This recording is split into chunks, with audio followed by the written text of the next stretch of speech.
ai ai.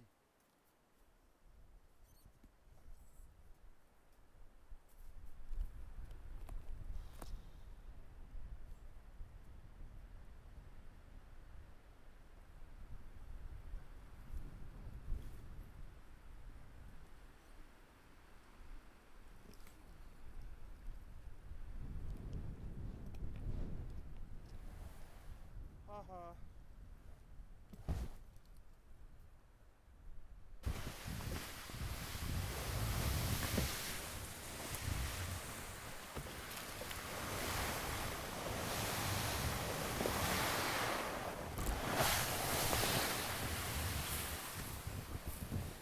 Haha. Oh my.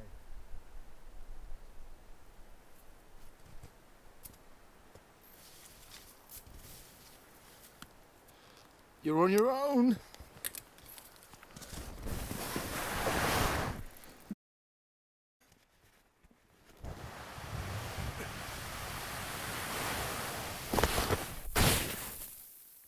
The second road.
Heel soms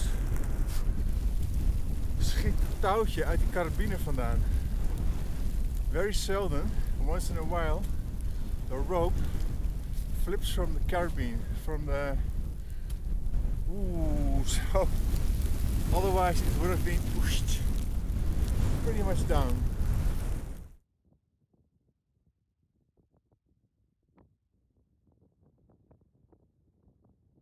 You know, the thing is this, that in deep snow, setting up a tent is very troublesome. So that means I always had to find a lake or something solid, you know, or packed snow or ice.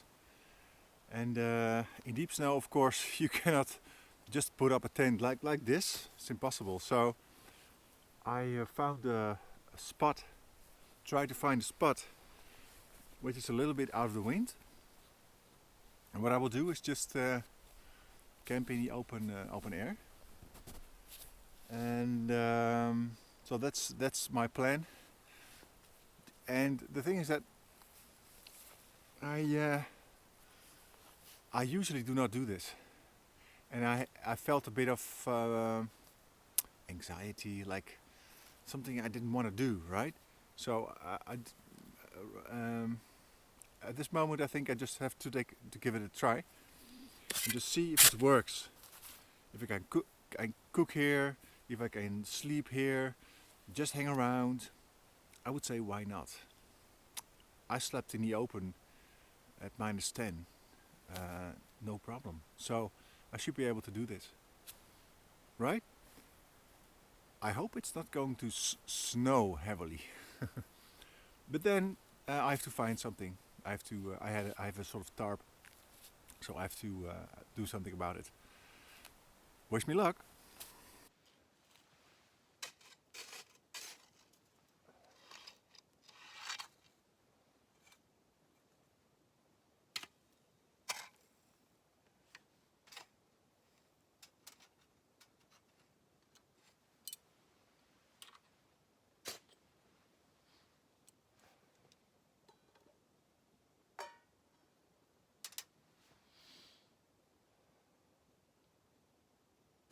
Actually, I incredibly like it because you can make your own bedroom.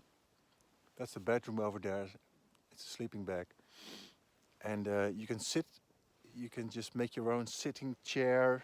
You can make your own bed, table, uh, which is really awesome. And there's places I could hang my hammock. I didn't carry it, by the way, but if I had one, I would hang it there. But then it's quite accessible. The snow is not so deep. Sometimes the ground is even visible, but then it's windy. And with a hammock, I don't like that. I don't like it to be windy. And maybe if you're later on the season, when the snow everywhere drops, you can use a hammock. But right here, I don't really see how to do that because you have to dig a hole anyway. You see, so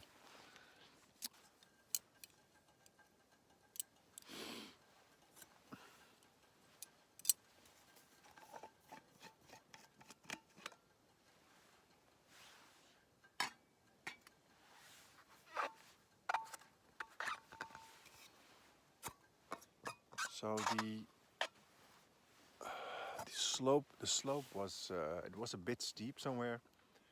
Mostly, I mean, and it was icy. And with the pulkan, it was with the sled, it was very hard because the sled is like that, and I've been falling, I think about 10 times or something like that. And I also have the problem that I told you about that the carabine. It's sometimes the rope slips out of it, and if you're on a big mountain, it can be dangerous, right? But dangerous. I mean, it goes like a rocket, and then it may destroy your camping gear. And also the rope, because of the ice, became like abrasive, like damaged. So you also don't want the rope to break. So I found it quite dangerous. So I had to go down, and I think that's the route, maybe anyway, or not. Anyway, it's quite steep, so you have to go down around the mountain, and the mountain is there. So I went down into this forest. First, try to find the river, the main river, but that's quite far. I think about maybe half a kilometer. So I'll just stick here, and probably tomorrow. Well, I'm not sure what I will do tomorrow. Either I will go around the mountain into a very, I think it's a very beautiful valley, which goes a little bit back for a long while, and then you end up in a seriously big lake, on a seriously big lake. And if the wind calms a little bit and comes from the right direction, and it probably will, then I can kite all the way to the north again, and then go another, I don't know, another stretch to continue my route, which could be 200 kilometers in total. I think I covered until now. I covered about 100. I think 20 a day.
Okay guys, just for the record, I am quite amazed by how vast and empty of people it is. This Kekkerfjellet is really, it's enormous, enormous. Big mountains, large forests, dense forests, valleys, rivers, everything, and there's no one. There is no. I didn't see today. I didn't see a track, or I didn't see like a snow scooter, or like this track they with these crosses. I didn't see that. I have only met two people the last 6 days. This is day number 6. So the first was a lady in Storlien. The first evening when I reached the top, the first night when it was so cold, the only really cold night. And then afterwards, this reindeer guy, this Sami man, who said that I had to drop the kite. That's number 2. And it's again, the area is it's so large, so many mountain ranges, and there's so many ways to go. It's very very impressive, and I didn't expect it. So it's good that I brought my satellite phone, because man, if something happens, if something happens here, you break a leg or something, and there will be nobody to get you. So, yes, just a brief overthinking about the situation. And okay, so day number 6, I'm halfway. So I had six full days. So I got 6 more.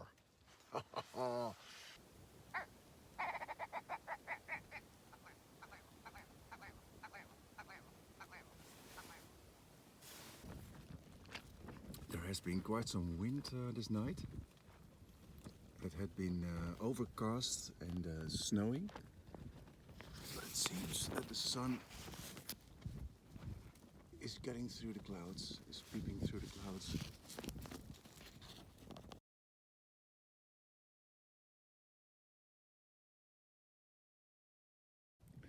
Instead of this river going down with all the deep snow and troubles with it, I see there a little pass that goes to the lake. So I'm gonna take that route.